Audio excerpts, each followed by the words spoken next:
Highlights में देखा Pakistani media काफ़ी ज़्यादा गुस्से में दिखाई दे रहा है मोहम्मद रिजवान की प्रेस कॉन्फ्रेंस को लेकर। जिस तरह मोहम्मद रिजवान ने प्रेस कॉन्फ्रेंस में आकर अपनी सारी नाकामी को छुपाने के लिए मज़हब का सहारा लिया, मज़हब कार्ड खेला एक तरह से। चंद सेकंड बाद आपको पूरी वीडियो भी दिखाते हैं पाकिस्तानी मीडिया का क्या रिएक्शन है।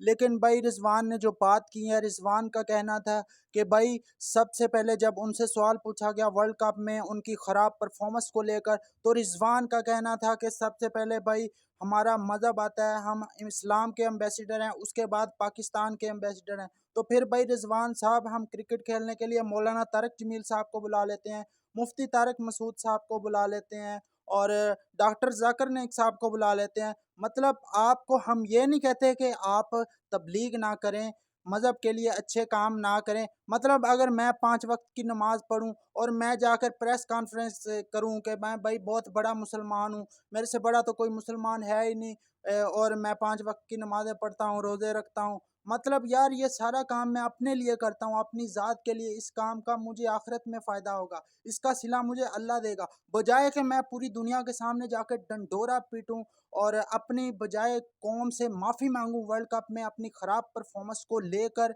उल्टा शर्मिंदा होने की बजाय आप मज़हब का सहारा ले रहे हैं। यार आपको शर्म आनी चाहिए। आप तबलीग करें, किसी ने आपको नहीं रोका, पूरी दुनिया में जाएं आप तबलीग करें। लेकिन क्रिकेट बोर्ड आपको 60-60 लाख तनख्वाहें देता है, मैच फीस आपको अलग से मिलती है। आप क्या करते हैं कि आप बजाय क्रिकेट खेलने से आप लोगों का माइंड डाइवर्ट करते हैं, ख़राब परफॉर्म करके आकर आप लोगों को ये चूरन भेजते हैं कि भाई मैं तो इस्लाम का बहुत बड़ा एम्बेसडर हूँ। भाई ये काम आपने अपने लिए करना है, ना कि लोगों के लिए। इस्लाम आपको इस बात की भी इजाज़त नहीं देता कि आप क्रिकेट बोर्ड से 60-60 लाख तनख्वाहें लें और आप जो है अपना क्रिकेट खेलने वाला जो काम है उसको ईमानदारी से ना करें, बल्कि आप दूसरे कामों की तरफ फोकस करें। आप इस्लाम को फैलाएं।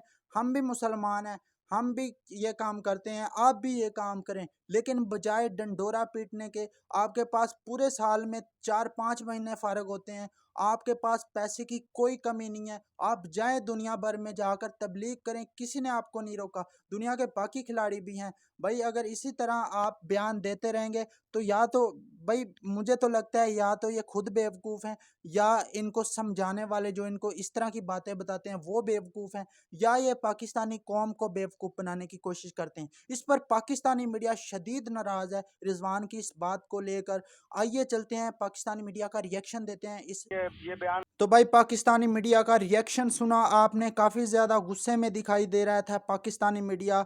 जिस तरह रिजवान की प्रेस कॉन्फ्रेंस हुई और जिस तरह रिजवान ने बात की मज़हब को लेकर, बीच में मज़हब को बिला वजह लेकर आए अपनी नाकामी को और अपनी परफॉर्मेंस को छुपाने के लिए।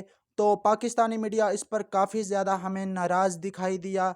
अगर मुसलमानों ने वर्ल्ड कप जीतने होते या मज़हब के नाम पर आप वर्ल्ड कप जीतते तो पाकिस्तान के पास भी आज 7-8 वर्ल्ड कप होते, बांग्लादेश के पास 2-3 वर्ल्ड कप होते। लेकिन भाई ऐसा नहीं होता। क्रिकेट में मेहनत करेंगे तो वर्ल्ड कप जीतेंगे। उम्मीद करते हैं कि आज की वीडियो आपको पसंद आई होगी। वीडियो पसंद आई है तो लाइक करके चैनल को सब्सक्राइब कर दें, वीडियो शेयर करें। मिलते हैं नेक्स्ट वीडियो में किसी और टॉपिक के साथ। अल्लाह हाफिज़।